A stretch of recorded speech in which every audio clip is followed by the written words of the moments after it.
जानते हैं, घोड़े वाली। एक घोड़े में पिता और पुत्र दोनों थे, तो उसने पिताजी से कहा आप बैठ जाओ, हम पैदल चलते हैं। तो कुछ लोग मिले, बोले यार ये जो है बहुत ही स्वार्थी है, लड़का पैदल चल रहा है, ये घोड़े पे बैठा है। वो नीचे उतर है, लड़के को बैठा दिया। कुछ लोग आगे मिले, बोले यार कितना मूर्ख है, ये जवान घोड़े पे बैठा है, बूढ़ा पैदल चल रहा है। वो नीचे उतरे, उन्होंने कहा पिताजी अब क्या क्या जाए। बोले दोनों लोग बैठ जाओ। दोनों लोग बैठ गए तो कुछ आगे मिले, बोले आराम का घोड़ा मिला होगा, दोनों चढ़े हो। बोले अब क्या किया जाए। बोले दोनों पैदल।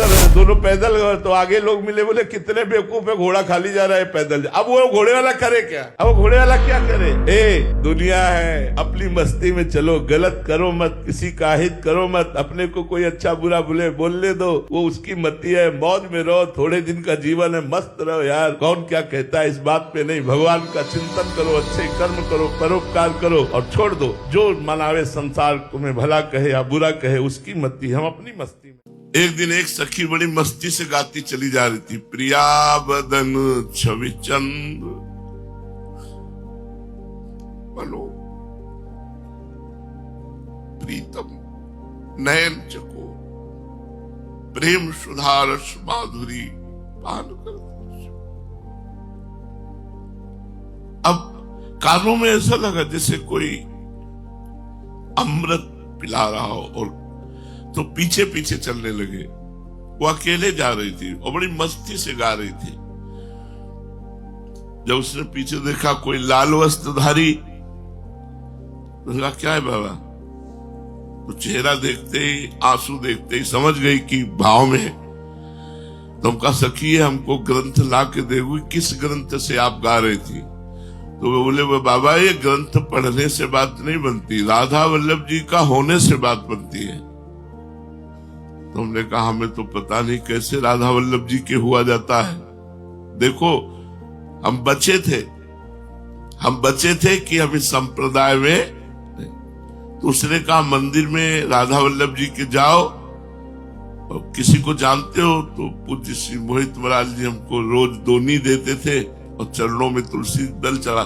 हम कहा बोले बस उन्हीं से जाके कह दो मुझे राधा वल्लभ जी का बना दो। पूरी परिक्रमा ऐसे जैसे हवा चली हो, भागते हुए परिक्रमा देते हुए गए, और परिक्रमा पूरी करके दौड़ते हुए मंदिर गए।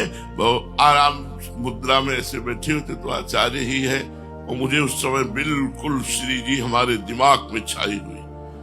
गए और साष्टांग दंडवत किया। हम कहा महाराज जी मुझे राधा वल्लभ जी का बना दो।